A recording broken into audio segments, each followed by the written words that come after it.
आषाढ़ शुक्ल पक्ष की एकादशी को देवशयनी एकादशी कहते हैं।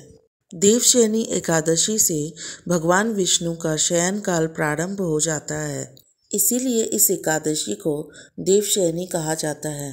देवशयनी एकादशी को पद्मा एकादशी, हरिशयनी एकादशी के नाम से भी जाना जाता है। देवशयनी एकादशी के 4 महीने बाद प्रबोधिनी एकादशी के दिन भगवान विष्णु जागते हैं।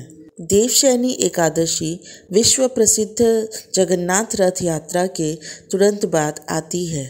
हिंदू पंचांग के अनुसार देवशयनी एकादशी के दिन से ही चातुर्मास प्रारंभ हो जाता है। देवशयनी एकादशी 2023 शुभ मुहूर्त 29 जून 2023 को प्रातः 3:18 पर एकादशी तिथि प्रारंभ हो रही है। 30 जून 2023 को प्रातः 2:42 पर तिथि समाप्त हो रही है। देवशयनी एकादशी व्रत कथा। धर्मराज युधिष्ठिर ने कहा, हे केशव, आषाढ़ शुक्ल एकादशी का क्या नाम है? इस व्रत की विधि क्या है और किस देवता का पूजन किया जाता है? श्री कृष्ण कहने लगे, हे युधिष्ठिर, जिस कथा को ब्रह्मा जी ने नारद जी से कहा था वही मैं तुम्हें कहता हूँ। एक बार देवर्षि नारद जी ने ब्रह्मा जी से इस एकादशी के विषय में जानने की उत्सुकता प्रकट की। तब ब्रह्मा जी ने उन्हें बताया, सतयुग में मानधाता नामक एक चक्रवर्ती सम्राट राज्य करते थे। उनके राज्य में प्रजा बहुत सुखी थी, किंतु भविष्य में क्या हो जाए ये कोई नहीं जानता था।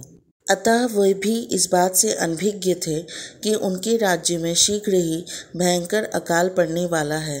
उनके राज्य में पूरे 3 वर्ष तक वर्षा न होने के कारण भयंकर अकाल पड़ा। इस अकाल से चारों ओर त्राही त्राही मच। धर्म पक्ष के यज्ञ, हवन, पिंडदान, कथा, व्रत आदि में कोई कमी नहीं की गई। जब मुसीबत पड़ी हो तो धार्मिक कार्यों में प्राणी की रुचि कहाँ रह जाती है। प्रजा ने राजा के पास जाकर अपनी वेदना की दुहाई दी। राजा तो इस स्थिति को लेकर पहले से ही दुखी थे। वे सोचने लगे कि आखिर मैंने ऐसा कौन सा पाप कर्म किया है जिसका दंड मुझे इस रूप में मिल रहा है। साधन करने के उद्देश्य से राजा सेना को लेकर जंगल की ओर चल दिए। वहां विचरण करते करते एक दिन वे ब्रह्मा जी के पुत्र अंगिरा ऋषि के आश्रम में पहुंचे और उन्हें साष्टांग प्रणाम की। ऋषिवर ने आशीर्वचनोपरांत कुशल क्षेम पूछा, फिर उनके आने का कारण जानना चाहा। तब राजा ने हाथ जोड़कर कहा, महात्मन, सभी प्रकार से धर्म का पालन करते हुए भी मैं अपनी राज्य में दुर्भिक्ष का दृश्य देख रहा हूँ।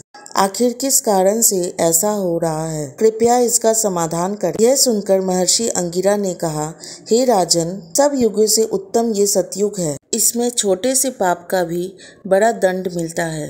इसमें धर्म अपने चारों चरणों में व्याप्त रहता है। ब्राह्मण के अतिरिक्त किसी अन्य जाति को तप करने का अधिकार नहीं है कि आपके राज्य में एक शूद्र तपस्या कर रहा है। यही कारण है कि आपके राज्य में वर्षा नहीं हो रही है। जब तक वो काल को नहीं प्राप्त होगा तब तक आपके राज्य में दुर्भिक्ष समाप्त नहीं होगा। दुर्भिक्ष की शांति उसे मारने से ही संभव है, किंतु राजा का हृदय एक निरपराध शूद्र तपस्वी का शमन करने को तैयार नहीं हुआ।